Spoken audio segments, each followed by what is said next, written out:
Bonjour à vous. Lors de l'élaboration d'une PFM et d'une démarche MADA, il est essentiel de prévoir des activités de consultation auprès de divers groupes de personnes et des familles elles-mêmes.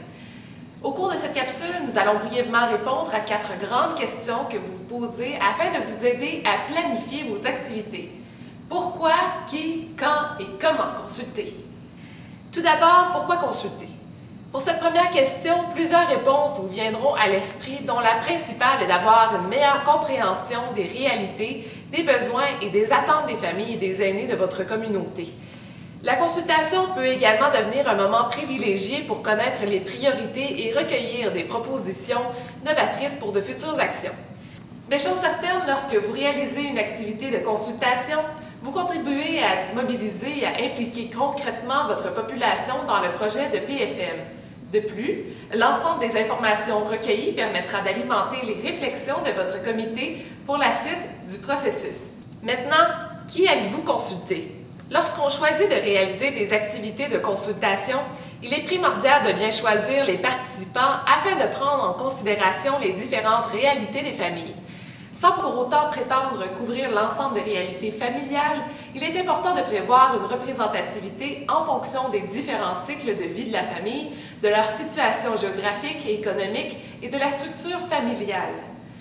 Vous déciderez peut-être de consulter les adolescents de votre milieu. Dans cette éventualité, n'oubliez surtout pas que le questionnaire n'est pas le meilleur moyen de les rejoindre. De plus, si vous avez l'intention d'élaborer une démarche MADA, assurez-vous que les activités de consultation permettent la pleine participation des aînés. Tout comme les adolescents, le questionnaire n'est pas l'outil idéal pour les rejoindre. Pensez plutôt à des formules simples où ils pourront se rencontrer pour échanger librement. À cet effet, il pourrait être intéressant d'inviter ou de faire équipe avec certains groupes, partenaires ou organismes communautaires. Et quand devez-vous consulter? En sachant qui consulter, vous vous demandez maintenant quand les convoquer à ces séances de consultation. Eh bien, à 3 moments au cours du processus, vous pourrez avoir recours aux activités de consultation. En début de processus, vous pourriez utiliser la méthode de consultation exploratoire afin d'alimenter vos réflexions en ciblant les attentes des citoyens. En milieu de processus, vous pourriez utiliser la méthode de consultation de validation afin de prioriser et confirmer les mesures élaborées jusque-là. Finalement, lorsque le projet sera complété, avec l'accord du conseil municipal, vous pourriez faire une consultation publique afin de présenter et de valider le contenu de votre PFM. Il est important de savoir que ces 3 moments ne sont pas tous nécessaires.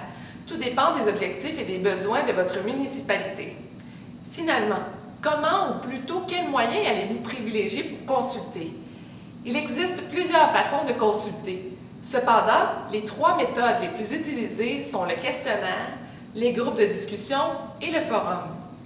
Peu importe le choix que vous ferez, sachez que les variantes sont très nombreuses et que chaque technique comporte ses avantages et aucune n'est meilleure que l'autre. Tout dépendra encore une fois de vos besoins et de vos ressources. Le sujet est très vaste et cette capsule ne peut tout aborder.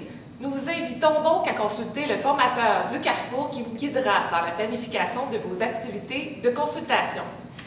Pour terminer, peu importe ce que vous déciderez, retenez simplement que pour la bonne réussite de votre politique familiale et de votre démarche municipalité Amis des aînés, les activités de consultation sont primordiales afin de répondre aux réels besoins et attentes des familles et des aînés de votre communauté.